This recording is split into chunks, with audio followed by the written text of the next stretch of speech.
Blood doesn't betray you. Love does. Standing at the pinnacle of the Boston underworld, Gabriel Costa controlled everything from the shipping containers at Conley Terminal to the union bosses sitting on Capitol Hill. Yet, the most lethal threat wasn't a rival cartel, a wiretap, or a federal indictment. It was the beautiful woman sleeping in his bed. Blindness crept into his life like a quiet thief, stealing the faces of his enemies and the vibrant colors of his empire. The top doctors blamed aggressive genetics. Nobody suspected the nightly cup of artisanal tea.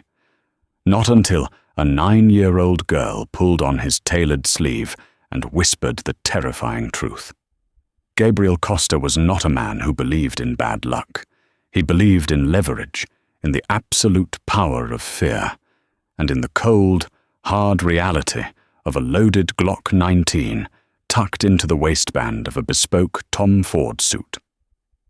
At 38, he was the undisputed head of the Costa Syndicate, a sprawling criminal enterprise that had modernized the old-school Italian Mafia into a corporate juggernaut. From the glitzy high-rises of downtown Boston to the gritty, salt-stained docks of South Boston, Gabriel's word was gospel. But power has a funny way of making a man feel invincible, right up until the universe decides to strip him of his most basic faculties. It started subtly in the dead of winter. A slight blurriness at the edges of his peripheral vision when he was reviewing shipping manifests. A sudden, sharp sensitivity to the harsh fluorescent lights in the back room of his front business, a high-end import-export firm on Seaport Boulevard. Gabriel had brushed it off as fatigue. He was a man who slept 4 hours a night, surviving on espresso and the adrenaline of running a multi-million-dollar illicit empire. But then, the shadows began to grow. The crisp numbers on his Patek Philippe Nautilus watch became muddy smudges. The faces of his lieutenants across the long mahogany boardroom table lost their defining features, turning into featureless, flesh-toned ovals. By the time the spring thaw hit Massachusetts, Gabriel was legally blind in his left eye, with the right rapidly deteriorating. He spared no expense. He flew in specialists from Johns Hopkins, consulted neuro-ophthalmologists at Mass General, and submitted to endless batteries of MRIs, blood panels, and genetic screenings.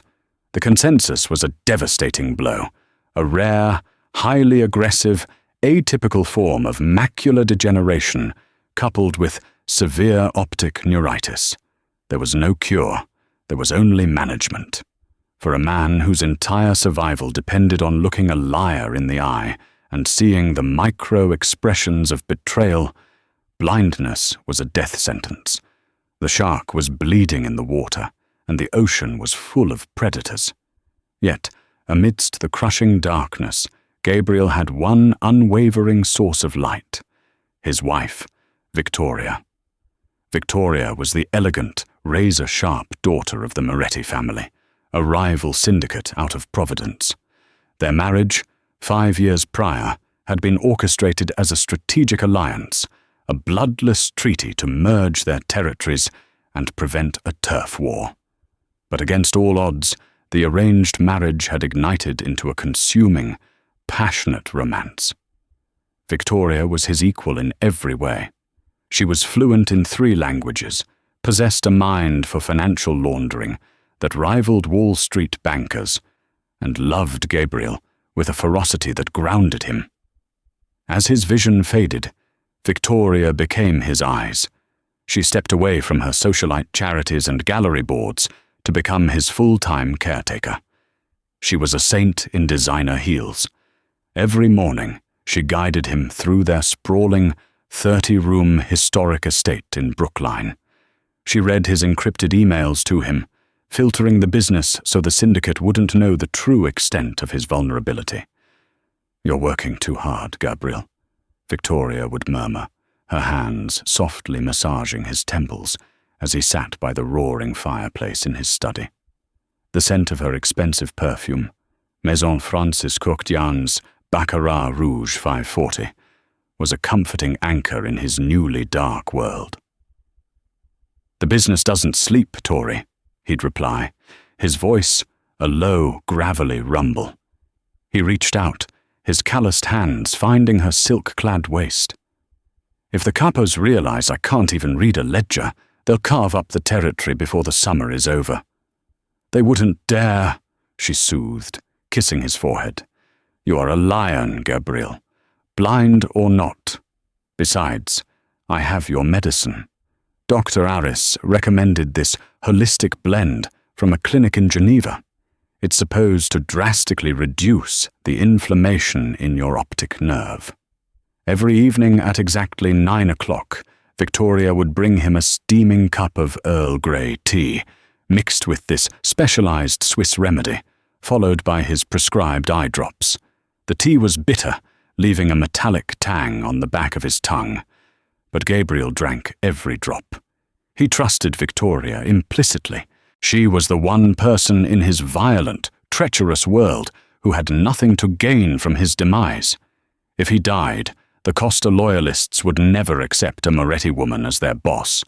She needed him alive just as much as he needed her, or so he thought. As the weeks bled into a sweltering July, Gabriel's world shrank to the confines of his heavily guarded estate. He learned to navigate the first floor by counting his steps, 32 steps from his leather armchair to the French doors opening to the garden, 14 steps from the doorway to the wet bar. He memorized the creak of the floorboards, the hum of the central air conditioning, the distinct gait of his loyal underboss, Elias Mercer, who came to deliver weekly reports. Gabriel Costa was adapting to the dark, but the dark is where the truth hides, waiting for a spark. The Brookline estate required a small army to maintain. Security contractors patrolling the perimeter, private chefs, landscapers, and a discreet cleaning staff that had been vetted by the syndicate. The head housekeeper was a tough, quiet woman named Maria, the widow of one of Gabriel's former enforcers, who had taken a bullet meant for Elias 5 years ago. Out of respect and duty, Gabriel had ensured Maria and her 9-year-old daughter, Sophia, were taken care of, providing them lodging in the estate's carriage house and a generous salary.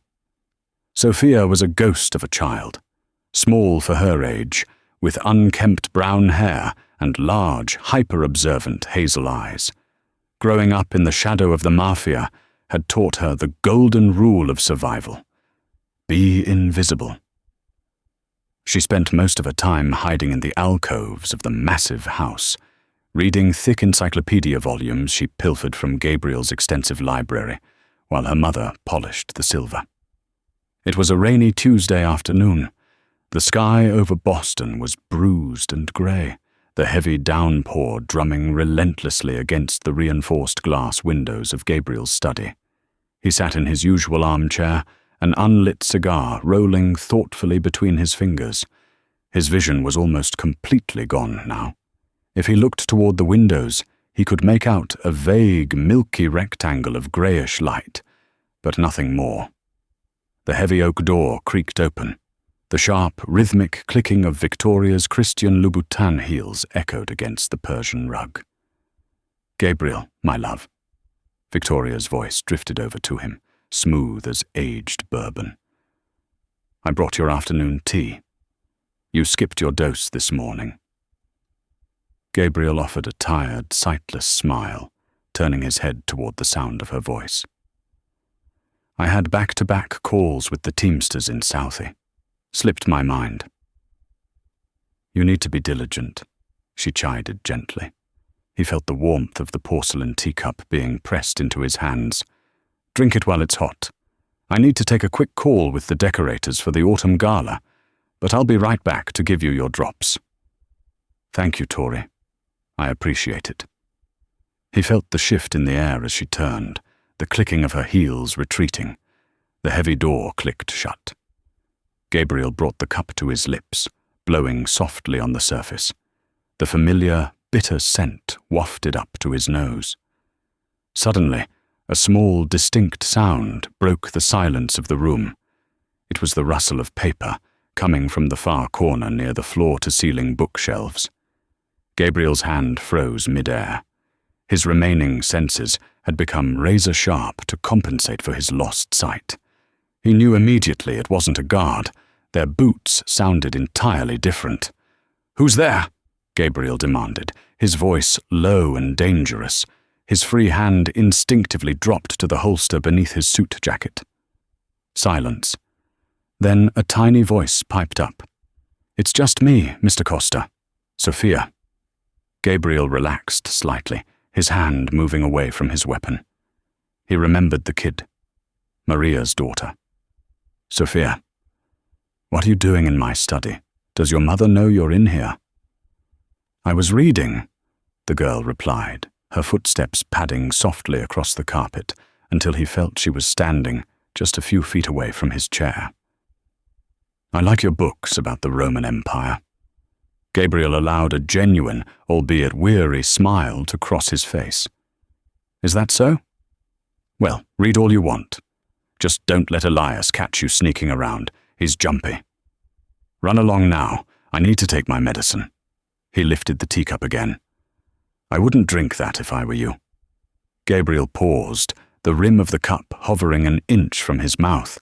He frowned, turning his sightless eyes towards the girl.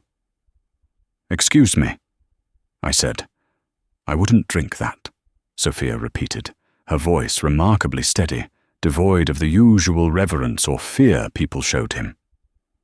"And why is that, little bird? It's just my medicine, my tea." There was a long pause. Gabriel could hear the rain lashing against the glass. He could hear his own heartbeat. "You're not blind, Mr. Costa," Sophia whispered. Her voice carried the weight of a horrific secret. Gabriel let out a short, humorless chuckle. "Sophia, I assure you, my eyes are broken. I can barely see the shape of the window, let alone—" "You're not blind from a sickness," the little girl interrupted. "Your wife is poisoning you." The study plummeted into a suffocating dead silence. The words hung in the air, echoing violently inside Gabriel's skull. "Your wife is poisoning you. The sheer absurdity of it, spoken by a 9-year-old girl in pigtails, should have been laughable. He should have dismissed her immediately. But Gabriel Costa was not a man who ignored warnings, no matter the source. He slowly lowered the teacup to the side table, his hand trembling imperceptibly. He leaned forward, resting his elbows on his knees, projecting a calm he absolutely did not feel. "Sophia," he began, keeping his tone measured and gentle, masking the sudden icy dread coiling in his gut. "That is a very dangerous thing to say about Mrs. Costa. Why would you say something like that?" He heard the girl shift her weight from one foot to the other. "My dad. Before he died, he taught me things. He said in your line of work, you gotta watch everything. He showed me what happens to the rats in the basement when the exterminator comes. He uses a powder, thallium sulfate. It doesn't taste like anything. It doesn't smell. But it makes the rats get weak, their hair falls out, and they go blind before they die." Gabriel's breath hitched. Thallium. It was an old-school poison, heavily restricted, favored by Russian intelligence and old Mafia widows. It caused severe neurological damage, mimicking the symptoms of various degenerative diseases.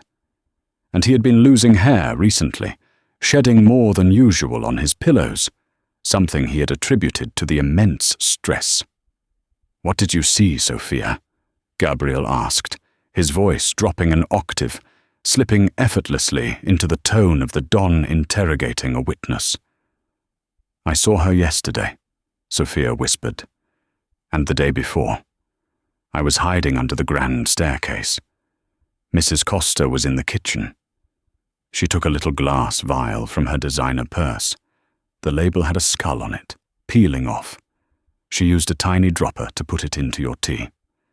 And then she smiled, Mr. Costa, a scary smile, like she won a game. Gabriel felt the blood drain from his face. Victoria's soft hands, her sweet perfume, her loving reassurances, all superimposed over the image of her meticulously dripping a lethal heavy metal into his cup.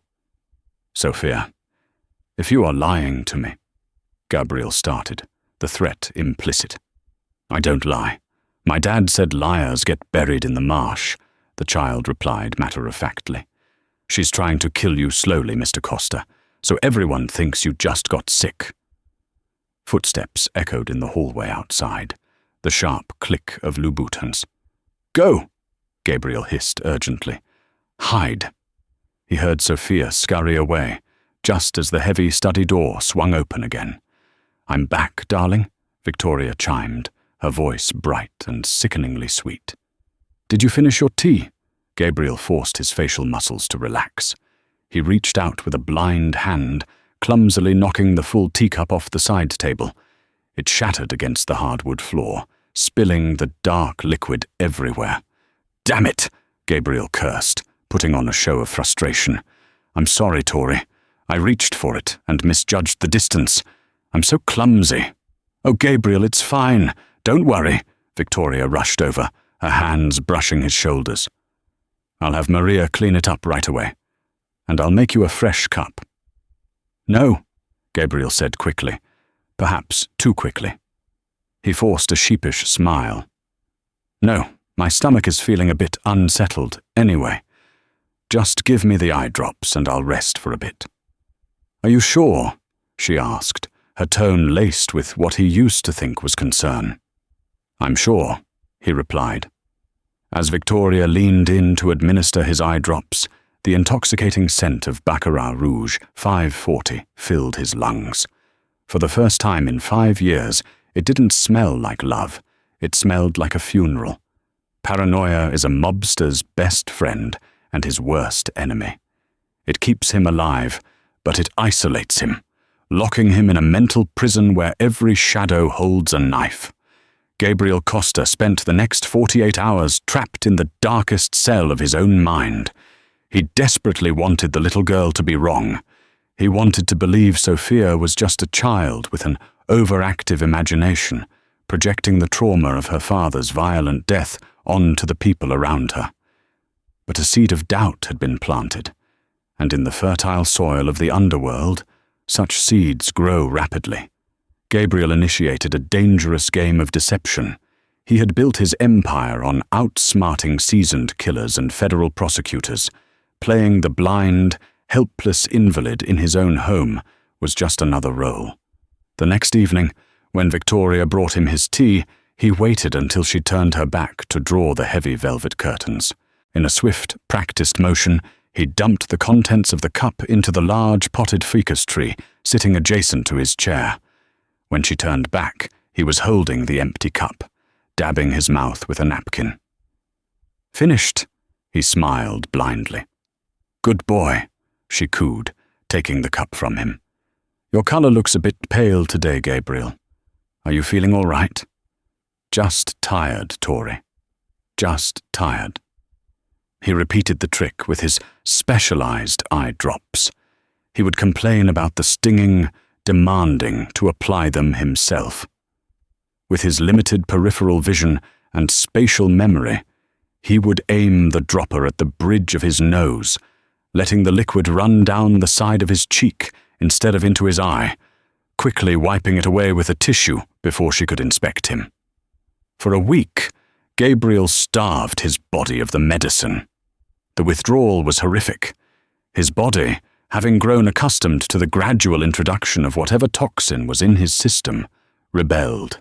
He suffered agonizing stomach cramps in the dead of night, biting down on a leather belt in the guest bathroom so Victoria wouldn't hear him scream. His joints ached with a deep, bone-crushing pain. But on the morning of the 8th day, a miracle happened. Gabriel woke up before the sun. He blinked, staring up at the vaulted ceiling of the master bedroom. It was still blurry, still heavily obscured by a milky fog. But as he looked toward the window, he didn't just see a vague patch of light. He saw the distinct, rigid outline of the window frame. He could make out the dark silhouette of the oak tree branches swaying against the pre-dawn sky. His vision wasn't cured, but the aggressive deterioration had stopped. In fact, the thickest part of the fog had thinned. The neuropathy, the tingling in his fingertips that the mass general doctors told him was a secondary complication, was fading. Sophia was right. It wasn't genetics. It was murder. A cold, terrifying clarity washed over Gabriel. The grief of betrayal hit him like a physical blow, a heavy weight pressing down on his chest until he could barely breathe. He remembered their honeymoon on the Amalfi coast, the way Victoria had laughed with her head thrown back against the Mediterranean wind. He remembered the nights she held him, when the stress of the syndicate threatened to break him. Every kiss, every whisper of devotion, every moment of supposed vulnerability had been a calculated lie. She was slowly, meticulously erasing him from the board, playing the grieving, dutiful wife to perfection, so that when he finally succumbed, no one would question her succession. Gabriel lay still, listening to the soft, rhythmic breathing of the woman sleeping beside him. Victoria Costa, the viper in his bed. He didn't kill her then and there. It would have been easy. He could have wrapped his hands around her delicate throat and crushed her windpipe before she could even wake up. But Gabriel was a tactician. If Victoria was poisoning him, she wasn't doing it alone. The Moretti family must have been involved. Her brother, the ruthless underboss of the Providence crew, had likely supplied the undetectable poison and helped her plan the coup. If Gabriel killed her without uncovering the entire network of traitors within his own ranks, he would be walking into a civil war blind. He needed proof, ironclad, undeniable proof that he could present to the capos to justify the slaughter he was about to unleash. Later that afternoon, while Victoria was allegedly at a charity board meeting, which Gabriel now suspected was a rendezvous with her co-conspirators, he summoned his most trusted confidant. Leo was Gabriel's personal driver and a ruthless hitman who owed his life to the Costa Patriarch. He was old school, a man of few words and absolute loyalty. "Leo," Gabriel said softly, sitting in his study with the doors locked. "I need you to do something quietly. No one can know. Not Elias, not my wife, no one." "Whatever you need, boss," Leo replied, his gruff voice steady. Gabriel pulled a small plastic Ziploc bag from his pocket. Inside was a handful of damp soil he had dug out from the potted ficus tree that morning. The leaves of the plant had already started to brown and wither.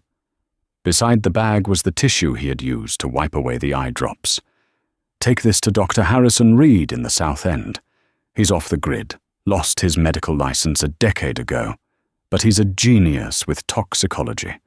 Pay him whatever he asks from the emergency fund. Tell him I need a full chemical breakdown of whatever is in that soil and on that tissue." Leo frowned, looking at the baggie. "Boss, what is this?" "Just do it, Leo, and wait for the results. Don't come back until you have the paper in your hand." 2 days later, Leo returned. He handed Gabriel a sealed manila envelope. Gabriel, sitting in the dimly lit study, couldn't read the small print. "Read it to me, Leo," Gabriel commanded, his voice devoid of emotion. Every word. Leo broke the seal and pulled out the lab report. He cleared his throat, his eyes scanning the dense medical jargon. It says, "High concentrations of thallium sulfate in the soil sample. The tissue sample contains trace amounts of methanol and a synthetic neurotoxin derivative. Doc Reed left a note at the bottom. It says, 'Whoever is ingesting this is being systematically blinded and paralyzed. Lethal dose is imminent.'" The silence in the study was absolute. Leo slowly lowered the paper, staring at his boss in horror. He didn't need to ask who was being poisoned. He could see it in Gabriel's unseeing eyes. "Boss," Leo started, his hand instinctively reaching for his firearm. "Who did this?" Gabriel stood up slowly, leaning heavily on his mahogany cane. The grief had been burned away, leaving nothing but cold, refined rage. He was no longer the dying, blind Don of Beacon Hill. He was a predator who had just found the scent of blood. "Leo," Gabriel said, his voice a chilling whisper that promised absolute violence. "Call Elias. Tell him to assemble the capos for a private meeting at the warehouse next week. Tell them I have an announcement to make regarding the future of the family." Gabriel turned his gaze toward the door. He couldn't see it clearly, but he knew exactly where it was. "And Leo?" "Yes, boss." "Buy a new rug for the study, and a large, heavy tarp." Gabriel smiled, a terrifying, soulless expression. "We're going to have a mess to clean up." To survive in the deep waters of the Boston underworld, Gabriel Costa had to become a ghost in his own life. The hardest part of the deception wasn't pouring the poisoned tea into the dying ficus tree, nor was it the agonizing cramps of sudden withdrawal. The hardest part was smiling at the woman who was murdering him. Every morning, Victoria would sit on the edge of their king-sized mattress, smelling of fresh espresso and Baccarat Rouge 540, gently stroking his cheek. "How are the eyes today, my love?" she would murmur, her voice dripping with a sickly sweet concern that now made Gabriel's skin crawl. "Worse, Tory," Gabriel would lie, staring blankly at the ceiling, though he could now make out the intricate plaster moulding above him. His vision was returning in fractured, blurry patches. The milky fog was dissipating, leaving behind a heavily pixelated world. He still couldn't read the small print on a contract, but he could clearly see the sharp, calculating lines of his wife's face when the morning light hit it. "I feel so weak today. The shadows are completely closing in." Victoria would sigh, a flawless, theatrical sound of sorrow. "We will get through this. You just need to rest. Let Elias and the capos handle the docks." She was isolating him, cutting the head off the snake while stroking its scales. But Gabriel was not entirely blind, and he was certainly not alone. He had an asset that Victoria, in all her sophisticated, Ivy League-educated arrogance, had completely overlooked. Sophia. The 9-year-old girl had become the Don's most valuable soldier. Children in the estate were treated like the antique furniture, present, but entirely ignored by the adults conducting serious business. Under the guise of wanting to hear him read historical stories, Sophia would slip into Gabriel's study in the late afternoons. She brought a guest into the house today, Sophia whispered, one rainy Thursday, sitting cross-legged on the Persian rug. She was sketching in a notebook, looking for all the world like a bored child passing the time. A man, tall, wears a shiny watch. He smells like cheap cigars and expensive cologne. Gabriel leaned back in his leather chair, his sightless facade dropping instantly. The description of the cologne and the cigars painted a very specific picture. "Did you catch a name, little bird?" She called him Dom. They went into the sunroom, the one with the heavy glass doors where your guards aren't allowed to stand.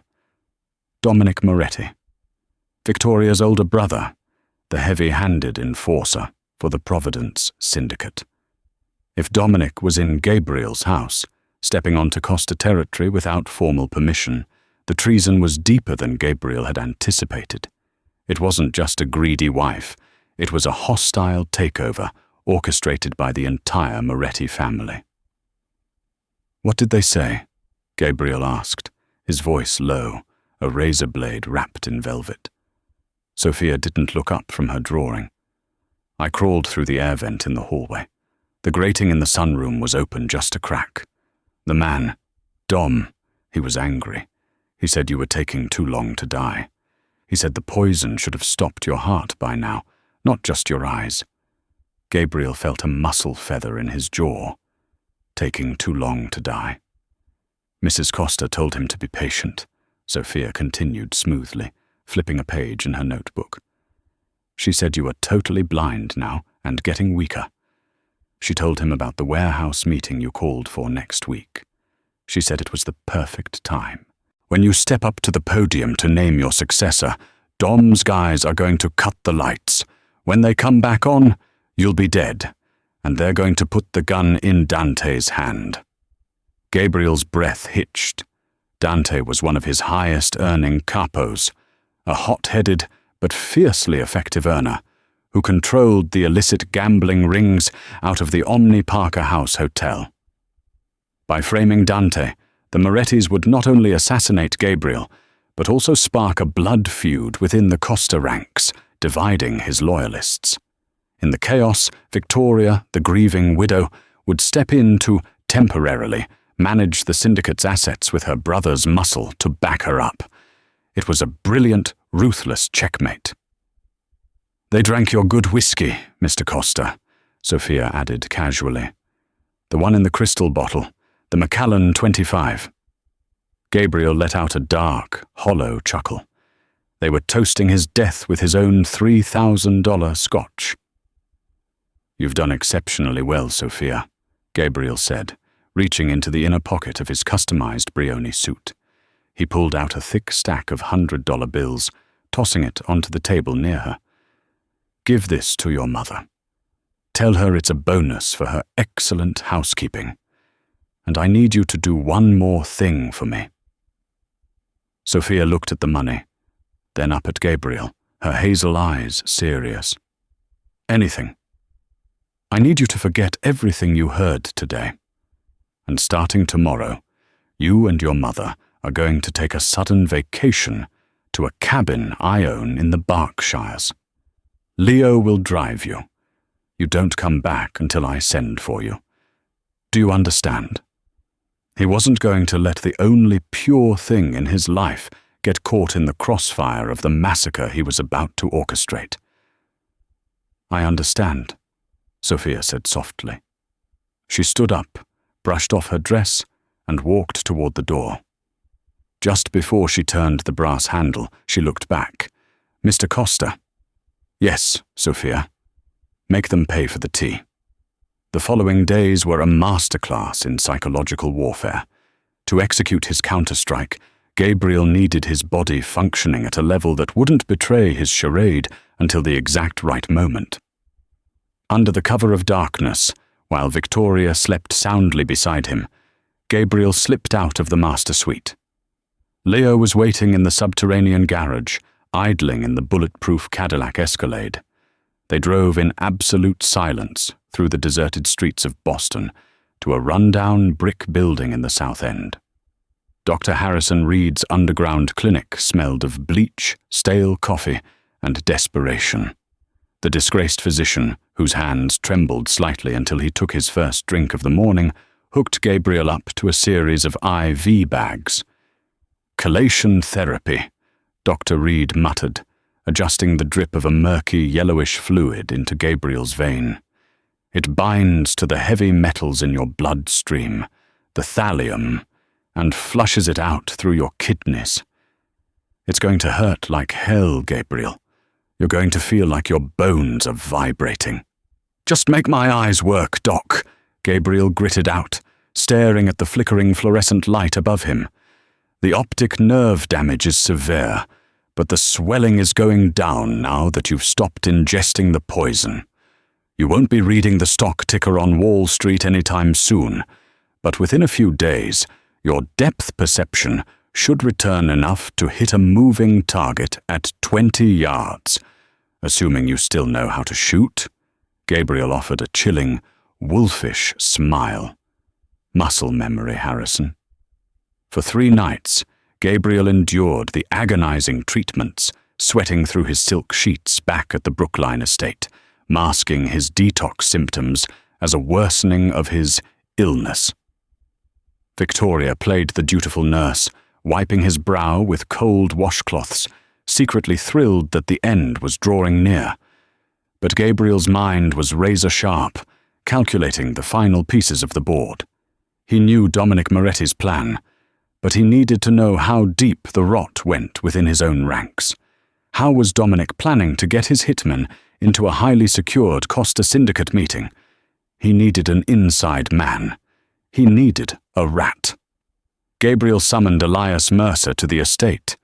Elias was a towering man, built like a longshoreman, with a fierce loyalty that had kept him at Gabriel's right hand for a decade.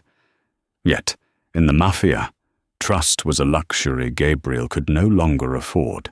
He had to test his underboss. "Elias," Gabriel rasped, leaning heavily on his cane in the study, his eyes fixed on a point just past Elias's shoulder to maintain the illusion of total blindness. "The meeting at the warehouse next Tuesday? I need you to change the security detail." "Change it?" "Boss, my best guys are on it. We've got the perimeter locked down tight," Elias protested, his heavy boots shifting uneasily on the hardwood. "I know. But I'm feeling vulnerable," Gabriel lied smoothly. "I want you to pull your men back to the outer gates. Inside the main floor, I only want Dante's crew. Tell Dante he is personally responsible for the inner ring. I trust him." Elias frowned. Gabriel could see the blurry outline of his underboss crossing his arms. "Dante is an earner, Gabriel. He's not a bodyguard. His guys are heavy-handed and sloppy. If you're feeling exposed, let me stand behind you." "No," Gabriel snapped, feigning the irritability of a sick, paranoid old man. "Do as I say, Elias. Put Dante in charge of the interior, and keep this between us. I don't want the other capos thinking I'm playing favorites before I announce my successor." "Understood, boss," Elias said, though the reluctance in his voice was heavy. Gabriel wasn't done. He waited 2 hours, then used a burner phone Leo had procured to call Dante directly. "Dante, it's the Don." "Boss, to what do I owe the pleasure?" Dante's voice was slick, overly enthusiastic. "I'm making changes for Tuesday. Elias is stepping down from the inner security detail. I'm putting you in charge of the floor. I need to know you can handle it quietly." "Of course, boss. I'm honored. You won't even know we're there." Gabriel hung up. Now the trap was set. He had given Elias and Dante a piece of highly sensitive, disruptive information. Whoever ran with it was the traitor. That evening, Gabriel sat in the living room, listening to the crackle of the fireplace. Victoria walked in, her Louboutins clicking rhythmically. She poured 2 glasses of wine, handing one to Gabriel. It was safe. She only poisoned his tea, needing to control the dosage carefully to avoid a sudden, suspicious death. "How was your day, darling?" she asked, sitting beside him on the velvet sofa, her hand resting on his knee. "Productive," Gabriel said, taking a sip of the Cabernet. "I spoke with Elias." "Oh?" Victoria's tone shifted subtly, a microscopic tightening in her vocal cords that Gabriel's heightened senses caught immediately. "Is everything ready for Tuesday?" "It is, though I made a slight change. I told Elias I wanted to hire outside contractors for the inner security ring, ex-military guys out of Blackwater. I just don't trust the local crews anymore." Victoria's hand went completely still on his knee. "Outside contractors," she repeated, struggling to keep her voice light. "Gabriel, are you sure? The capos might take offense to that. They might see it as a lack of trust." Gabriel turned his head, looking straight into the blurry, beautiful face of his wife. She was panicking. If Gabriel brought in independent, heavily armed mercenaries, Dominic's hitmen wouldn't be able to get within a mile of the podium. "I'm the boss, Tori. It doesn't matter what they think," Gabriel said coldly. Less than 20 minutes later, Victoria excused herself to take a bath. Gabriel sat in the dark, waiting. 10 minutes passed. Then The encrypted burner phone in his pocket buzzed. It was a text from Leo, who was parked in an unmarked van 2 blocks away, monitoring the estate's cell tower traffic via a cloned IMSI catcher. Target V just made a 2-minute call to a Providence area code. Gabriel smiled in the dark. Victoria had immediately called Dominic to warn him about the Blackwater contractors. But how did she know to panic? Because earlier that day, the real rat had informed the Morettis about Gabriel's actual orders. Dante. Dante had taken the bait. He had been told he was in charge of the interior security, which meant he was the one coordinating with Dominic to let the Providence hitmen slip through the side doors. When Victoria heard Gabriel's lie about outside contractors, she realized Dante's control of the floor had been overridden, ruining the assassination plot. The web was fully illuminated now. Victoria was the architect. Dominic was the muscle. Dante was the key in the door. And Elias was innocent, just a loyal dog who was about to be caught in a bloodbath. Gabriel stood up from the sofa. His legs, no longer trembling from the neuropathy, held his weight firmly. He walked over to the antique mahogany desk in the corner of the room. He reached underneath, his fingers finding the hidden biometric safe. He pressed his thumb against the scanner. With a soft hiss, the heavy steel door popped open. Inside sat a matte black Smith & Wesson M and P9mm, fully loaded, alongside a custom-fitted silencer and 3 extra magazines. Beside it was a tactical combat knife with a serrated edge. Gabriel pulled the weapon out, the cold, heavy steel feeling like an old friend against his palm. He checked the action, sliding the rack back with a sharp, metallic clack. His vision was still blurry at the edges, the world still looking like a hazy oil painting. But as he aimed the barrel at the center of the roaring fireplace, the iron sights lined up perfectly in his returning field of depth. He didn't need 20/20 vision to kill a rat. He just needed them close. "Tuesday," Gabriel whispered to the empty room, slipping the gun into the waistband of his trousers. "We clear the board." Tuesday evening descended on Boston like a bruised, weeping eyelid.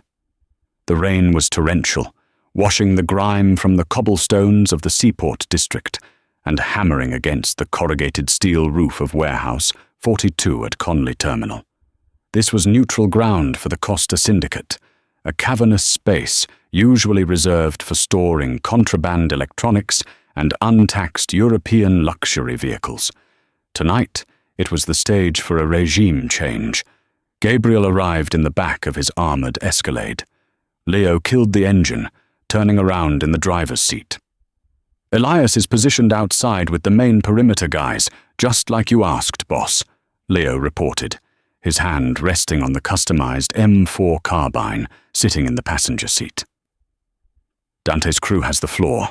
I counted 12 of his men inside, armed heavy." "And the guests from Providence?" Gabriel asked, adjusting the cuffs of his bespoke charcoal suit.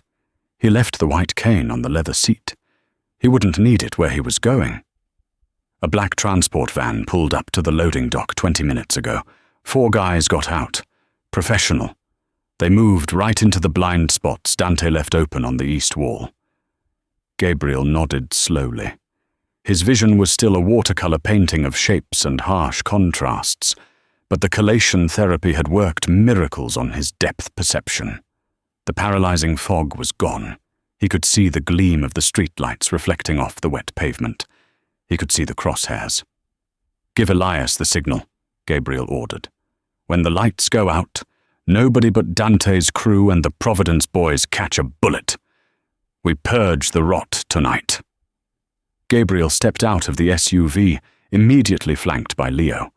He hunched his shoulders slightly, playing the part of the deteriorating, blind Don one last time. He gripped Leo's forearm, shuffling his feet as they walked through the heavy steel doors of the warehouse. Inside, the air was thick with the smell of damp wool, cheap aftershave, and nervous energy.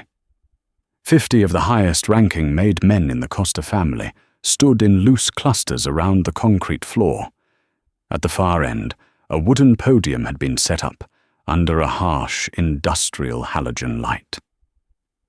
As Gabriel walked down the center aisle, the low murmur of conversation died instantly. The respect was palpable, but so was the scent of blood in the water. They all saw a dying king. Standing near the podium, looking impeccably sharp in a maroon suit, was Dante. His slicked-back hair caught the overhead light, and a predatory, confident smile played on his lips. "Don Gabriel," Dante said smoothly, stepping forward to offer a hand. "The floor is secure. We are ready for your announcement." "Thank you, Dante," Gabriel rasped, his eyes staring blankly at the lapel of Dante's suit. "Your loyalty is noted." Gabriel stepped up to the podium. He gripped the wooden edges, looking out over the sea of blurry faces. He knew exactly where the Providence hitmen were hiding, behind the stacked pallets of French wine on the east wall. He knew exactly what was about to happen. "My brothers!" Gabriel's voice echoed through the cavernous space, amplified by the high ceilings. "I brought you here tonight because the Costa family stands at a crossroads. As many of you know, my health has failed me. The darkness has taken my eyes, and soon it will take my strength." A heavy, solemn silence fell over the warehouse. "A syndicate cannot survive with a blind man at the helm," Gabriel continued, his voice rising in power, shedding the raspy weakness. "It requires vision. It requires ruthlessness. It requires a leader who can see the rats hiding in his own walls." Dante's smile faltered slightly. The word rats was never used lightly in their world. "I came here to name my successor," Gabriel announced, "to hand the keys of the kingdom to a man who truly deserves what is coming to him." Gabriel turned his head, locking his suddenly sharp, focused gaze directly onto Dante. The milky glaze was gone, replaced by the cold, calculating stare of an apex predator. Dante physically recoiled, the realization hitting him like a physical blow. "He can see." "Dante," Gabriel said softly, though it carried across the dead silent room. "Cut the lights." Panic erupted in Dante's eyes. He reached inside his jacket, opening his mouth to yell a command. Click. The warehouse plunged into absolute, pitch-black darkness.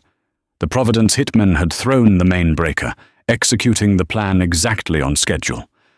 But Gabriel Costa owned the dark.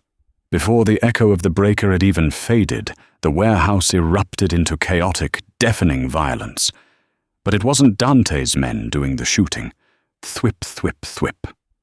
Silenced gunfire flashed from the upper catwalks.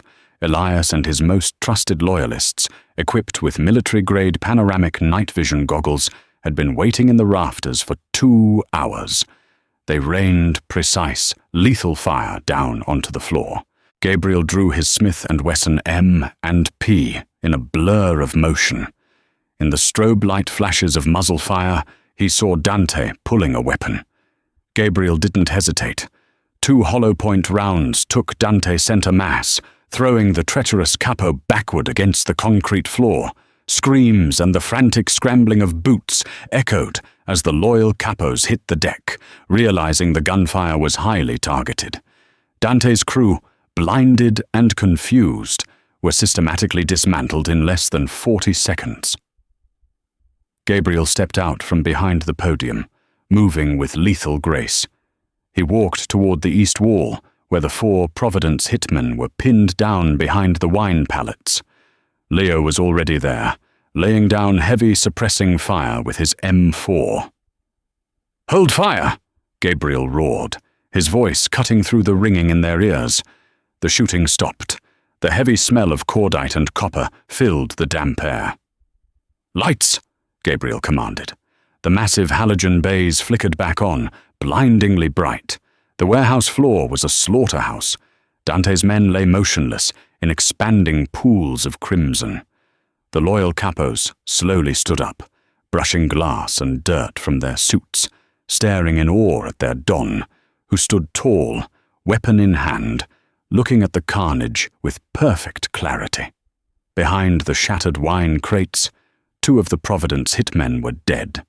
The other 2, including a man in a very expensive, blood-spattered suit, threw their weapons out and raised their hands. Gabriel walked over, his shoes crunching on broken glass. He looked down at the man in the suit. It was Dominic Moretti. "Hello, Dominic," Gabriel said, his voice terrifyingly calm. "You drank my Macallan 25. Dominic looked up, his face pale, staring at Gabriel's perfectly focused eyes. You were blind." "Love is blind, Dominic. I was just taking notes." Gabriel leveled his pistol at Dominic's forehead. "Tell me, did Victoria really think she could hold this city? Did she think my men would kneel to a Moretti?" "She thought you were soft," Dominic spat, a desperate bravado masking his terror. "She said you loved her too much to ever see it coming." "She was half right," Gabriel whispered. He didn't pull the trigger. He lowered the gun. "Leo, take Mr. Moretti to the meat locker in the basement of the North End butchery. Keep him alive. I want his family in Providence to hear him screaming over the phone tomorrow morning." Gabriel turned around, facing his stunned, silent syndicate. "Elias!" Gabriel called out. The towering underboss descended from the catwalk, his rifle slung over his shoulder, a grim smile on his face. "Boss?" Elias nodded. "Have a cleaning crew down here in 10 minutes. Bag the trash. And Elias?" "Yeah, Gabriel. I need a ride home. I have to talk to my wife." The Brookline estate was deathly quiet when Gabriel walked through the heavy oak front doors.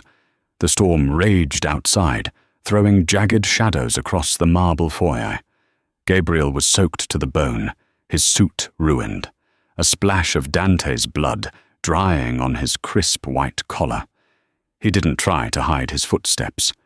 He walked heavily, purposefully, toward the sunroom. Victoria was sitting on a plush velvet chaise lounge, a silk robe draped over her elegant frame.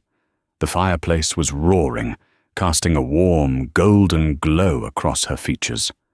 On the glass coffee table in front of her sat a silver tray, a delicate porcelain teapot, and 2 cups. She was waiting for the phone call. She was waiting to be a widow. When Gabriel stepped into the doorway, she froze. Her eyes darted to his face, then down to the blood on his collar, and finally to the heavy, unsilenced pistol resting casually in his right hand. The color drained from her face so fast, she looked like a marble statue. "Gabriel," she breathed, her voice trembling. She immediately tried to recover, plastering on a mask of horrified concern. "Gabriel, my God, what happened? Are you hurt? Your eyes—" "My eyes are fine, Tori," Gabriel interrupted, his voice void of any emotion. It was a dead, hollow sound. "The chelation therapy was excruciating, but it worked. I can see you perfectly." Victoria stopped breathing. The mask shattered, leaving behind a raw, naked terror. She pressed herself back against the chaise lounge, her manicured fingers digging into the velvet. I don't know what you're talking about," she stammered, her gaze darting toward the door behind him. "Dominic is in a meat locker," Gabriel stated casually, walking further into the room. "Dante is currently being stuffed into a 50-gallon drum at the terminal. Your brother's crew is dead. The coup is over, Victoria." A sob tore from her throat. The elegant, untouchable Mafia princess realized she was completely out of moves. There was no one coming to save her. Gabriel walked over to the coffee table. He looked down at the silver tray. He reached out and picked up the delicate porcelain teapot. "It was warm, you know," Gabriel said softly, staring at the intricate floral pattern on the pot. "When the doctor told me I was going blind, I wasn't afraid of the dark. I was afraid I would never see your face again. I trusted you more than I trusted my own heartbeat. Gabriel, please, Victoria begged, tears ruining her expensive mascara, trailing black lines down her pale cheeks. She slid off the lounge, dropping to her knees on the Persian rug. Dominic made me do it. The family. My father threatened me. They said if I didn't help them take over, they would kill us both. I was trying to protect you. Gabriel looked down at her, feeling absolutely nothing. The love he had for this woman had been chemically burned out of him, leaving a void that was rapidly filling with ice. You always were a brilliant liar, Gabriel murmured. He poured a steaming cup of tea from the pot. He set the pot down and reached into his wet suit pocket. He pulled out the tiny, peeling glass vial he had found hidden inside her vanity earlier that week, the one with the faded skull on it. Victoria let out a muffled scream, scrambling backward on her hands and knees until her back hit the stone masonry of the fireplace. Gabriel unscrewed the dropper. He didn't measure it. He emptied the entire contents of the vial into the teacup. The clear liquid hissed slightly as it hit the hot tea. He picked up the cup by its delicate saucer and walked over to her. He crouched down, balancing perfectly, leveling his eyes with hers. No, Gabriel. Please, God, no, she sobbed, shaking uncontrollably. I love you. If you don't drink this, Tory, Gabriel said, tapping the barrel of the 9mm against her knee, I will hand you over to Elias and the boys. And I promise you, what thallium does to your nervous system is a mercy compared to what they will do to the woman who tried to assassinate their Don. Victoria stared at the teacup. She knew what a lethal, concentrated dose would do. Her heart would stop before the sun came up. She looked into Gabriel's eyes, searching for a shred of the man who used to hold her, the man who used to kiss her in the rain on the Amalfi Coast. She found nothing, just a cold, dark abyss. With trembling, violent, shaking hands, Victoria reached out and took the cup. The porcelain rattled against the saucer. She closed her eyes, tears falling onto her silk robe, and brought the bitter cup to her lips. Gabriel stood up, turning his back before she even swallowed. He walked out of the sunroom, leaving her alone with the ghosts of her own ambition. Power in the underworld is a borrowed currency, paid for in blood, paranoia, and the graves of those who stood too close.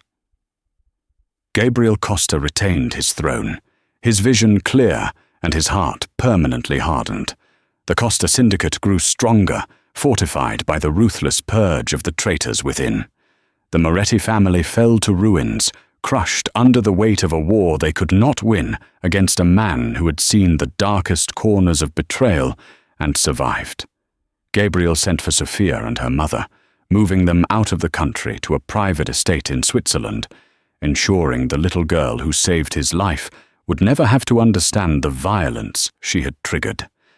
Gabriel lived the rest of his days as the undisputed king of Boston, wealthy, feared, and untouchable. But every evening, when the sun dipped below the horizon, he drank his coffee black, alone in the dark.